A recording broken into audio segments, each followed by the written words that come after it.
नमस्कार दोस्तों, राखी Khosla history channel में आप सभी का बहुत बहुत स्वागत है। शैव धर्म हो, बौद्ध धर्म, जैन धर्म, वैदिक धर्म हो या अन्य धर्म, इन सब धर्मों से पहले मनुष्य के मन में विश्वास और मान्यताएं विकसित हुई। फिर धीरे धीरे धर्म ने जगह बनाई। कैसे? आज की इस वीडियो में हम मनुष्य में मान्यताओं, विश्वास और धर्म का जन्म कैसे हुआ, इस पर बात करेंगे। तो चलिए जी, वीडियो को स्टार्ट करते हैं।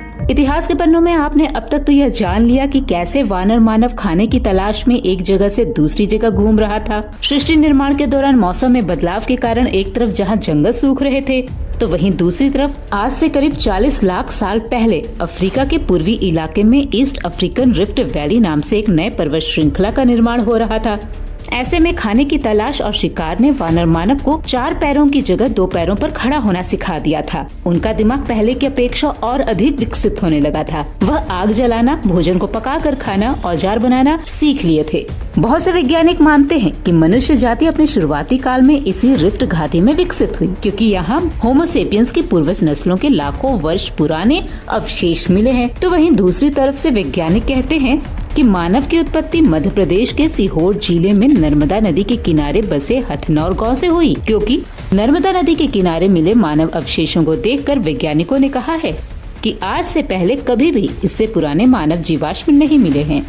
लेकिन आज आप हमें कमेंट बॉक्स में बताएंगे कि मनुष्य की उत्पत्ति को आप कहां से मानते हैं, दक्षिण अफ्रीका से या भारत से? और मैं वीडियो को आगे बढ़ाती हूँ। जैसे जैसे होमोसेपियंस का दिमाग बड़ा होता गया, वह समूह बनाकर कबीले में रहने लगे और अपने अनुभव के आधार पर वह बिलीव को मानने लगे, या यूं कहें कि उन्होंने कुछ बिलीव का निर्माण किया। उनके सामने कुछ ऐसी घटनाएं घटी जिसको लेकर उनके अंदर एक विश्वास उत्पन्न हुआ। जैसे अगर शिकार के दौरान कोई जानवर उन्हें अपने पीछे पीछे दौड़ाते हुए ऐसी जगह लेकर पहुंच जाता जहां से आदि मानव अपने लिए और भी बेहतर भोजन, या यूं कहें कि कोई भी ऐसी चीज जो उनकी जरूरत को पूरा करती हो, पा लेते, तो वह उस जानवर को अपने लिए पूजनीय मानते थे। और अगर वही जानवर किसी दूसरी जनजाति के लिए निगेटिव रिजल्ट देता था तो उनके लिए वह अशुभ माना जाने लगा। और आज भी ऐसी घटनाएं हमें अपने आसपास देखने को मिलती हैं, जैसे जब बिल्ली रास्ता काट दे। इस तरह बिलीव का जन्म हुआ और इन बिलीव ने धरती पर धर्म को उजागर किया, जिसे एनिमिज्म कहा जाता है। यह वह धर्म था जिसमें वह किसी देवी देवता को नहीं मानता था। वह सिर्फ प्रकृति के बीच रहकर प्रकृति को तवज्जो देता था। प्रकृति की हर एक चीज पर, चाहे वो पेड़ पौधे, नदी, पहाड़, पशु पक्षी, जीव जंतु, प्राणी, सूरज, चांद, सितारे, कुछ भी, कोई भी हो, उसमें वह जीवन मानता था। उनका मानना था कि हर चीज में आत्मा है। अगर हमारे में जान है तो प्रकृति की हर एक चीज में जान है। और यह चीज आज भी हम इंडियन कल्चर के साथ साथ बाहरी कल्चर्स में भी प्रत्यक्ष रूप से देखने को मिलता है। जैसे आज भी हम नदियों की पूजा करते हैं, पहाड़ों की पूजा करते हैं, जैसे गोवर्धन पूजा करते हैं। वक्त के साथ साथ विकास की गति बढ़ती गई और जब मनुष्य ने खेती करना शुरू किया तो उसके जीवन में भी और परिवर्तन आए। उनकी सोच भी विकसित हुई और उन्होंने अब यह समझना शुरू कर दिया कि उनके हाथों में बहुत सारी चीजें ऐसी हैं जो उनके वश में नहीं हैं। जैसे फसल के लिए अच्छी बारिश करवाना, स्वस्थ जानवरों का जन्म करवाना। होमोसेपियंस जानते तो थे कि प्रकृति की ताकत में सब कुछ है और एक ऐसी शक्ति है जो ब्रह्मांड में है, जो प्राकृतिक आपदाओं या विपत्तियों के समय उनकी समस्याओं का समाधान कर सकती है।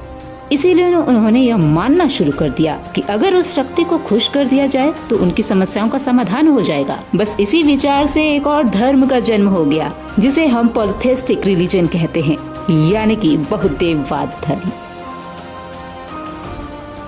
अब लोग देवी देवताओं में विश्वास करने लगे और अपनी अपनी मान्यताओं के हिसाब से धर्म को मानने लगे। अच्छी फसल के लिए इंद्र देवता की पूजा करने लगे, तूफान को रोकने के लिए वायु देवता की पूजा करने लगे, सूखे की स्थिति को रोकने के लिए पानी की पूजा करने लगे। यहाँ तक कि देवी देवताओं को प्रसन्न करने के लिए पशु बलि भी देना प्रारंभ कर दिया। और इस तरह धीरे धीरे शुरू हुआ रस्मों रिवाज का सिलसिला। धर्म आज भी लोगों के जीवन में सबसे ऊंचा स्थान रखता है। जो धर्म को मानते हैं उनके लिए आस्था है, और जो धर्म को नहीं मानते हैं, या यूं कहें कि कुछ लोगों के लिए यह एक सिर्फ सामाजिक बंधन है। अलग अलग लोगों के लिए धर्म के अलग अलग मायने हैं। धर्म का सिलसिला इतना बढ़ गया कि धीरे धीरे लोगों में कट्टरवादी विचारधाराओं का जन्म हुआ। लोग अपनी मान्यताओं को और देवी देवताओं को सर्वशक्ति के रूप में देखने लगे और ज्यादा से ज्यादा धर्म का प्रचार प्रसार करने लगे। और इस तरह एक तीसरे धर्म का जन्म हुआ जिसे मिशनरी रिलीजन कहते हैं। मिशनरी रिलीजन सिखाता है कि कैसे लोगों को अपने धर्म के प्रति आकर्षित किया जाए। फिर क्रिश्चियनिटी रिलीजन आया जिसमें हम एक ही देवता की पूजा करने की बात करते हैं। इस तरह धीरे धीरे अन्य धर्मों का भी जन्म होने लगा। लेकिन भारत में हिंदू धर्म यानी कि वैदिक धर्म को सबसे प्राचीन धर्म माना जाता है। जबकि अब तक की वीडियो में आपने जाना कि सिंधु घाटी से पहले का काल जिसे गोंडवाना या गोंडी संस्कृति नाम दिया गया, लेकिन इसके ज्यादा प्रमाण लोगों के सामने नहीं है या यूं कहें कि प्रस्तुत नहीं किया गया, जिसके कारण सिंधु सभ्यता से पूर्व का काल लोगों के लिए अभी तक पूरी तरह से स्पष्ट नहीं है। लेकिन सिंधु घाटी सभ्यता का काल और वैदिक सभ्यता के काल के बीच, जिसे अंधकार काल भी कहा जाता है, में एक ऐसी चीज देखने को मिलती है जिसमें जमीन के नीचे और जमीन के ऊपर से मिले पुरातन साक्ष्य हमें यह बताते हैं कि भारत में बौद्ध संस्कृति भी थी। बौद्ध धर्म एक विचारधारा है जो मनुष्य को अष्टांगिक मार्ग पर चलना सिखाती है और यह विचारधारा वैदिक काल से भी पहले हमें देखने को मिलती है। यानी कि सिंधु घाटी सभ्यता और वैदिक सभ्यता के बीच हमें बौद्ध धर्म देखने को मिलता है। जैसे सिंधु घाटी सभ्यता में हमें बौद्ध स्तूप के साक्ष्य देखने को मिलते हैं। इतना ही नहीं, वैदिक काल से पहले कई ऐसे राजा हुए जो बौद्ध राजवंशी थे, जिनमें बिंबिसार सम्राट अशोक प्रसिद्ध रहे और इनके पुरातात्विक साक्ष्य भी हमें देखने को मिलते हैं। आगे आने वाले वीडियो में हम इन बौद्ध राजवंशियों के बारे में भी जानेंगे। लेकिन फिलहाल राखी खोसला हिस्ट्री चैनल के आज की इस वीडियो में बस इतना ही। मिलती हूँ नेक्स्ट एपिसोड में, तब तक के लिए नमस्कार।